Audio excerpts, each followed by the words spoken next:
জয়গুরু। বিশ্বের যে যেখানে বসে এই মুহূর্তে আমার ভিডিওটি দেখছেন সবার প্রতি রইল আমার আন্তরিক প্রীতি ও শুভেচ্ছা। বন্ধুরা, বরাবরের মতো আজকে আবার আরেকটি প্রাণায়ামের ভিডিও নিয়ে আপনাদের সামনে হাজির হয়েছি। আজকে আমি যে বিষয়টি নিয়ে আলোচনা করব সেটি হলো কুম্ভক। কুম্ভক প্রাণায়াম এবং এই কুম্ভকের সাথে রেচক এবং পূরক জড়িত আছে বিধায় আজকে এই তিনটি বিষয় নিয়ে আপনাদের সামনে আলোচনা করব। বন্ধুরা, সাধুগুরু বৈষ্ণব যারা আছেন তারা সাধনার পথে যে প্রথম স্তরটির কথা উল্লেখ করেছেন সেই প্রথম স্তরটির নাম হলো কুম্ভক প্রাণায়াম।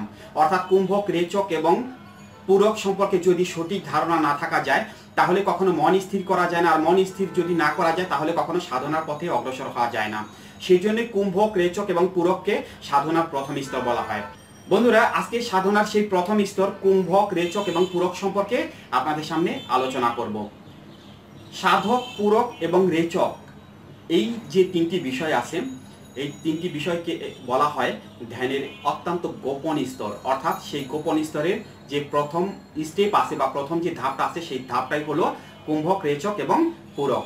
অর্থাৎ গ্রহণ, লয় এবং স্থিতি, এই তিনটি জিনিস না জানলে কখনো সাধনার পথে অগ্রসর হওয়া যায় না। সাধনার পথে অগ্রসর হতে হলে, মনকে স্থির রাখতে হলে, মনের যে চাঙ্গা ভাব আছে সেটাকে দমন করতে হলে, আর সমস্ত নেতিবাচক চিন্তা থেকে নিজেকে দূরে রাখার জন্য এই তিনটি জিনিস জানা অত্যন্ত জরুরি। অর্থাৎ এই তিনটি জিনিস না জানলে পরে কখনো মেডিটেশন, ধ্যান বা যোগায় মন বসানো যাবে না। বন্ধুরা, আমার কাছে সবাই একটি প্রশ্ন করেন যখন মেডিটেশনের কথা বলা হয় যে গুরুজি মেডিটেশনে মন বসাতে পারি না। তো মেডিটেশনে কেন মন বসাতে পারেন না? হুট করে চাইলেই কি মেডিটেশনে মন বসানো যায়? বা চাইলেই কি আপনি যে কোনো সময় মেডিটেশন করতে পারবেন? না, তার আগে নিজের মনটাকে নিয়ন্ত্রণ করতে হবে। আর সেই মনটাকে নিয়ন্ত্রণ করার জন্য কুম্ভক, রেচক এবং পূরক সম্পর্কে সঠিক ধারণা থাকতে হবে। বন্ধুরা, প্রথমে আসুন জেনে নিই রেচক, পূরক এবং কুম্ভক কি। পূরক, যেটা আমরা শ্বাস গ্রহণ করি, অর্থাৎ শ্বাস গ্রহণ করাকে পূরক বলে। রেচক, যখন আমরা শ্বাসটাকে ছেড়ে দিই বা শ্বাসটা ত্যাগ করি সেটাকে রেচক বলে। আর যখন আমরা শ্বাসটা গ্রহণ করে ধরে রাখি সেই ধরে রাখার সময়টাকে বলা হয় কুম্ভক। অর্থাৎ সেটাই হলো সাধনার মূল স্তর বা মূল বিষয়। অর্থাৎ এই কুম্ভককে যত আস্তে আস্তে বাড়িয়ে তোলা যাবে নিজের নিয়ন্ত্রণ নিজের কাছে চলে আসবে। বন্ধুরা, আসুন তাহলে দেখে নিই যে কিভাবে রেচক, পূরক এবং কুম্ভক করতে হয়। বন্ধুরা, আমরা যারা দম সাধনা করি, মেডিটেশন বা ধ্যান বা যোগা চর্চা করি, তারা আমরা প্রথমেই কি করি? প্রথমেই আমরা দম চর্চা করি। সেই দম চর্চার মধ্যে রয়ে গেছে রেচক, পূরক এবং কুম্ভকের কাজ। বন্ধুরা, আসুন তাহলে দেখে নিই যে কিভাবে রেচক, পূরক এবং কুম্ভক করতে হয়। বন্ধুরা, একটু খেয়াল করুন।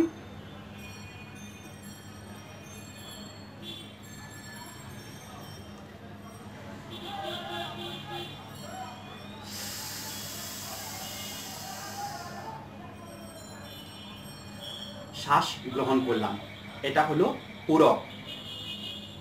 আর শ্বাসটা গ্রহণ করে যখন আমরা ভেতরে ধরে রাখবো,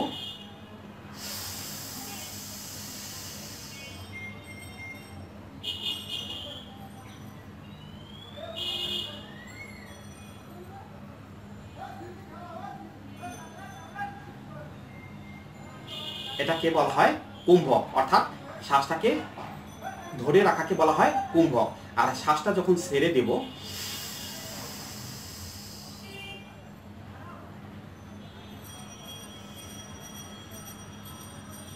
অর্থাৎ শ্বাসটা যখন ছেড়ে দিলাম তখন সেটা হলো রেচক।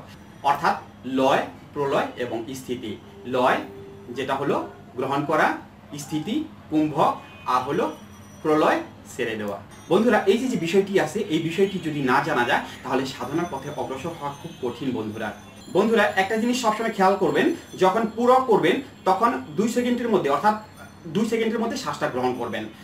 আর যখন কুম্ভক করবেন সেটা 10 সেকেন্ড, 12 সেকেন্ড, 15 সেকেন্ড, যে যতক্ষণ পারেন। অর্থাৎ সেটা নিজের নিয়ন্ত্রণের উপর নির্ভর করবে, নিজের মনোবলের উপর নির্ভর করবে। এটাকে আস্তে আস্তে আস্তে আস্তেই বাড়িয়ে তোলা যাবে। আর শ্বাসটা যখন ত্যাগ করবেন, অর্থাৎ যখন রেচক হবে, তখন সেই রেচকের সময় 4 সেকেন্ড বা 5 সেকেন্ড। অর্থাৎ 2 সেকেন্ডে যদি শ্বাসটাকে নিয়ে থাকেন তাহলে 4 সেকেন্ডে শ্বাসটাকে আস্তে আস্তে বের করে দেবেন। বন্ধুরা, যারা অনুলোম বিলোম প্রাণায়াম করেন তারা যদি রেচক, পূরক এবং কুম্ভকটাকে সঠিকভাবে করতে পারেন তাহলে অনুলোম বিলোম প্রাণায়ামে অত্যাধিক ফল লাভ করা যাবে। বন্ধুরা, আবারও বলি, যারা মেডিটেশনে মন বসাতে পারেন না, যারা সাধনায় মনোযোগী হতে পারেন না, বা যাদের বিভিন্ন রকমের শারীরিক সমস্যা থাকে, মেডিটেশন, ধ্যান বা যোগা করার আগে অন্তত রেচক, পূরক এবং কুম্ভক প্রাণায়ামটা সঠিকভাবে করে নেবেন, তাহলে মন স্থির হবে। আর মন স্থির হলেই মেডিটেশনে মন বসবে, মন স্থির হলেই ধ্যান বা যোগায় মন বসবে।